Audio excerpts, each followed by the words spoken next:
بسم اللہ الرحمن الرحیم۔ السلام علیکم ورحمۃ اللہ وبرکاتہ۔ اسلام میں عورت کا مقام اور حیثیت کے عنوان سے گفتگو چل رہی تھی کہ عورت کے مختلف مدارج ہیں، پیدائش سے لے کر آخر تک دیکھیے کہ اسلام نے عورت کے ساتھ کیسے نرمی کا معاملہ کیا، اس کی پیدائش کو باعث رحمت قرار دے دیا کہ رحمت ہی رحمت۔ پھر اس کی پرورش کو نبی اکرم صلی اللہ علیہ وسلم نے فرمایا کہ جو دو لڑکیوں کی یا ایک لڑکی کی بھی اچھے طریقے سے پرورش کر لے یہاں تک کہ وہ جوان ہو جائیں، کل قیامت کے دن جب وہ شخص آئے گا میں اور وہ یوں اس طرح اکٹھے ہوں گے۔ اس کے بعد جب لڑکی جوان ہو جائے، اگر کسی لڑکی کی جوانی کی حالت میں کنوارے پن کی حالت میں انتقال ہو جاتا ہے، شادی سے پہلے اس کا انتقال ہو گیا اور وہ گھر میں اپنی عزت اور ناموس اور حیا کو برقرار رکھتے ہوئے زندگی گزار رہی تھی، تو حدیث مبارکہ میں آتا ہے کل قیامت کے دن اللہ رب العزت اس عورت کو شہداء کی قطار میں اٹھائیں گے۔ اللہ اکبر! اتنا بڑا اللہ تعالیٰ نے مقام عطا فرمایا، اسلام نے اتنی عورت کو عزت عطا فرمائی۔ کیوں کہ شادی کے بعد جو اس کو راحتیں، جو اس کو نعمتیں شوہر کے گھر میں جا کر ملنی تھی، یہ ان سے محروم ہوئی۔ اللہ تعالیٰ نے اس کی برکت سے اس کو کل قیامت کے دن شہداء کی قطار میں اٹھائیں گے، شہید قرار دے دیا۔ دنیا کے اندر اس کو شہید نہیں کہیں گے لیکن اخروی شہید ہے۔ پھر اس کے بعد اگر کسی لڑکی کی شادی ہو جاتی ہے، کسی عورت کی جب شادی ہوتی ہے تو شادی کے بعد اس کے اجر میں کتنا اضافہ کہ پہلے حدیث مبارکہ میں آتا ہے کہ پہلے یہ عورت اگر نماز پڑھتی تھی تو اس کو ایک نماز کا ثواب، لیکن شادی کے بعد جب یہ اپنے سسرال والوں کے گھر میں گئی، اپنے شوہر کے حقوق کو بھی زندہ رکھا، اللہ تعالیٰ کے حقوق کو بھی ادا کرتی رہی، تو اب اس کو شادی کے بعد اللہ تعالیٰ اس کے اجر میں اتنا اضافہ فرما دیتے ہیں کہ اب اس کو ایک نماز کا ثواب ایک نہیں بلکہ 70 نمازوں کا ثواب ملے گا، اور ایک حدیث میں تو 82 کا لفظ ہے، تو ایک نماز پڑھنے پہ 70 نمازوں کا ثواب مل رہا ہے۔ اسلام نے تو عورت کو یہ عطا فرمائی، یہ مقام عطا فرمایا۔ پھر اللہ رب العزت قرآن پاک کے اندر عورتوں کے بارے میں کیا حکم دے رہے ہیں شوہروں کو؟ وَعَاشِرُوهُنَّ بِالْمَعْرُوفِ، ان کے ساتھ بلائی کا معاملہ کرو، اچھے طریقے سے زندگی بسر کرو۔ یہیں پر بس نہیں، اگر کسی عورت کی شادی کے بعد حمل ٹھہر جاتا ہے تو اس کے صرف حمل ٹھہرنے کے اوپر ہی اسلام نے، شریعت نے اس کے سابقہ گناہوں کی معافی کا اعلان کر دیا۔ کسی عورت کو اگر حمل ٹھہر گیا، اب اس کے پچھلے سارے گناہوں کو اللہ تعالیٰ نے معاف فرما دیا، ساری صغیرہ گناہ معاف۔ اور پھر اس کے بعد حمل کے دوران عورتوں کا تکلیف کا مرحلہ ہوتا ہے، ایک بیماری کا عالم ہوتا ہے۔ اگر کوئی عورت حمل کے دوران کام کرتے ہوئے تکلیف محسوس کرتی ہے، کراہتی ہے، آہ کی آواز آتی ہے، تو اللہ رب العزت حدیث مبارکہ میں آتا ہے فرشتوں کو حکم دیتے ہیں کہ یہ میری بندی یہ بیماری کے عالم میں زندگی گزار رہی ہے، اگر اس کی زبان سے آہ نکلے تکلیف کی وجہ سے، کراہنے کی وجہ سے کوئی لفظ نکلتا ہے تو آپ نے وہ نہیں لکھنا بلکہ اس کے بدلے میں سبحان اللہ، الحمدللہ، اللہ اکبر کا ثواب لکھنا، ذکر کا ثواب لکھا جا رہا ہے۔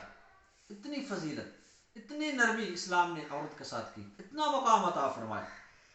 اور اسی پر بس نہیں، اگر درد ذہ، عورت کو بچہ جنتے وقت جو دردیں لگتی ہیں، فرمایا ایک ایک درد کے اوپر اس کو ایک عربی نسل کا گھوڑا اللہ کے رستے میں وہ صدقہ کرنے کا ثواب ملتا ہے۔ اتنا بڑا مقام، اتنا بڑا عزت، اتنا بڑی اس کو اللہ تعالیٰ جو حیثیت عطا فرما رہے ہیں۔ اور پھر یہیں پر بس نہیں، دوران زچگی، دوران ولادت اگر کسی عورت کا انتقال ہو جاتا ہے تو شریعت نے اس کو شہید قرار دیا، کل قیامت کے دن اس عورت کو بھی شہداء میں اٹھایا جائے۔ پھر اسی پر بس نہیں، آگے چلیے، اگر ولادت اچھے طریقے سے الحمدللہ ہو جاتی ہے، زچہ بچہ دونوں تندرست ہیں، دونوں ٹھیک ہیں، تو اللہ رب العزت اب اس کی برکت سے، یہ تکلیف سہنے کی برکت سے، اب اس عورت کے سابقہ سارے گناہوں کو پھر دوبارہ معاف۔ اتنا مقام، اتنی حیثیت اسلام نے عطا فرمائی۔ اس سے نکلنا چاہتے ہو؟ اس توقع کو، اس اسلام کے توقع کو اپنی گردن سے نکالنا چاہتے ہیں آپ؟ ایسی عزت اور ایسی حیثیت اور ایسا مقام کسی اور مذہب میں نہیں ملا۔ اور پھر اسی پر بس نہیں، بچے کی پرورش کرنا، بچے کی وجہ سے رات جاگنا پڑ جائے، مجاہد اتنا سرحد پہ پہرا دینے کی وجہ سے ایک مجاہد کو ثواب ملتا ہے، عورت کو بچے کی وجہ سے رات کو جاگنے کی وجہ سے اللہ تعالیٰ اتنا اجر میں اضافہ عطا فرمائے گا. اور پھر جب بچہ بولنا شروع کرتا ہے تو ہم مختلف الفاظ سکھاتے ہیں, کوئی پاپا, کوئی ماما, مختلف قسم کے الفاظ. فرمایا کہ جو والدین جس کا بچہ بولتے ہی سب سے پہلا لفظ اللہ کا اپنی زبان سے نکالتا ہے, اللہ رب العزت اس کے والدین کے سارے گناہوں کو معاف فرما دیتا ہے. تربیت آج ہماری عورتوں کی تربیت نہیں ہے, ہم اپنی بیٹیوں کی تربیت نہیں کرتے, اپنی بہنوں کی تربیت نہیں کر رہے. یہی وجہ ہے کل کو جب وہ ماں بنتی ہے تو اپنی اولاد کی تربیت نہیں کر سکتی. ان کو سکھائیں یہ باتیں, گھریلو کام ہے, گھر کے کام ہیں, وہ کرنے ہیں, اس نیت کے ساتھ نہیں کرنے, نیت کو درست کرنا ہے. اس کی نیت, ہماری عورتوں کی کیا نیت ہوتی ہے, جلدی جلدی کام کر لیں, صفائی کر لیں, محلے سے کوئی آ جائے یہ نہ کہے کہ کتنی گندی عورتیں ہیں, گھر کی وجہ سے صفائی نہیں کی. یہ نیت نہ ہو. نیت کیا ہو, ان اللہ یحب التوابین ویحب المتطہرین, کہ اللہ تعالیٰ توبہ کرنے والوں کو اور پاک رہنے والوں کو پسند فرماتے ہیں. اس نیت کا ساتھ صفائی کی جائے, گھر کی صفائی کی جائے کہ ہم اس لیے صفائی کر رہے ہیں, ہم اس لیے اچھے طریقے سے گھر کو صاف رکھ رہے ہیں کہ اس سے اللہ رب العزت راضی ہوں گے. اور اس سے مبارکہ میں آتا ہے کہ جو عورت اپنے شوہر کے گھر میں ایک بے ترتیبی چیز کو اٹھا کر ترتیب کے ساتھ رکھ دیتی ہے, اللہ رب العزت اس کی برکت سے اس کے نامہ اعمال میں ایک نیکی کا اضافہ فرماتے ہیں, ایک گناہ کو مٹا دیتے ہیں اور جنت کے اندر ایک درجہ بلند فرماتے ہیں. اتنا بڑا مقام. ہماری عورتیں کتنا کام کرتی ہیں, صبح اٹھنا, بستروں کو ترتیب سے لگانا, گھر کی صفائی کرنا, کچن سے برتنوں کو دھونا, پھر کچن میں ترتیب سے 50 سینکڑوں کام کر جاتی ہیں جو بے ترتیبی ہوتے ہیں, ترتیب سے رکھتی ہیں. اور پھر اس کا اجر کتنا ہے ان کو پتہ ہونا چاہیے, نیت ان کی ٹھیک ہونی چاہیے. میرے بہنوں, اپنی نیت کو درست کرے کہ ہم اللہ کو راضی کرنے کے لیے یہ کام کر رہے ہیں. نیت کے اوپر 2 مثالیں دیتا ہوں. پہلی مثال, ایک شخص اپنا گھر تعمیر کرتا ہے, گھر کے کمرے کے اندر روشن دان رکھتا ہے, کس نیت کے ساتھ کہ یہاں سے ہوا آئے گی, اس روشن دان سے مجھے روشنی ملے گی. گھر تعمیر ہو گیا, گھر تعمیر ہونے کے بعد اس کو روشنی بھی مل رہی ہے اور ہوا بھی مل رہی ہے, لیکن ثواب نہیں مل رہا کیونکہ اس نے نیت یہ کی تھی.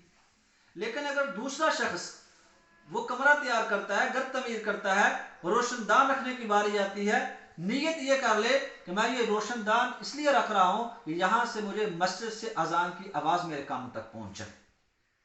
اب مکان تعمیر ہو گیا, مکان تعمیر ہونے کے بعد اس کو روشنی بھی ملے گی, ہوا بھی ملے گی, دونوں چیزیں مفت میں ملیں گی, لیکن اس کو جو اس نے نیت کی تھی اس کی وجہ سے ہمیشہ اس کو ثواب ملتا رہے گا.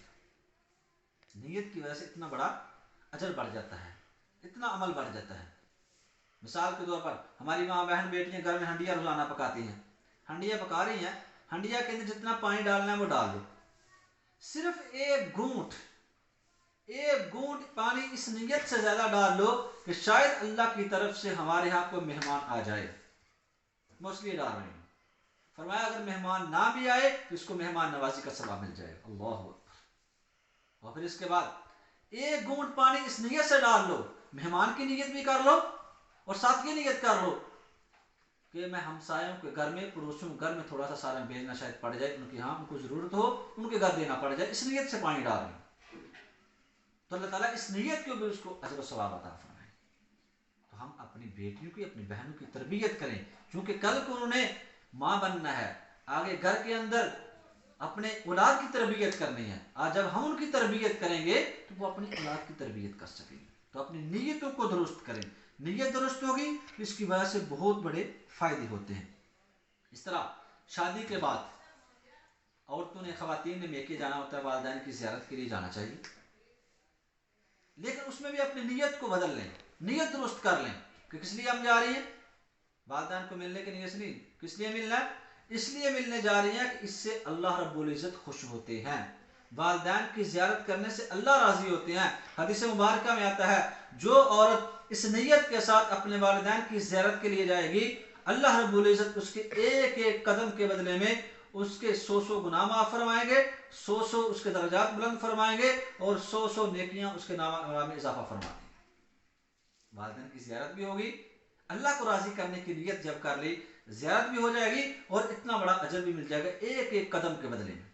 اور پھر یہیں پہ بس نہیں, پھر جا کے محبت کی نگاہ سے, پیار کی نگاہ سے, عقیدت کی نگاہ سے والدین کو ایک دفعہ صرف دیکھ لیا اور مسکرا دیا, فرمایا اس کو ایک حج اور عمرے کا مقبول حج اور عمرے کا اللہ تعالیٰ ثواب عطا فرمائے. تو نیت بدلنے سے، نیت اچھی کرنے سے اتنا بڑا اللہ تعالیٰ مقام عطا فرما دیتے ہیں. ہماری آج نیچتے نہیں ہیں. ہمارے لیے یہ لمحہ فکریہ ہے کہ ہم اپنی اولاد کی تربیت کیا کریں.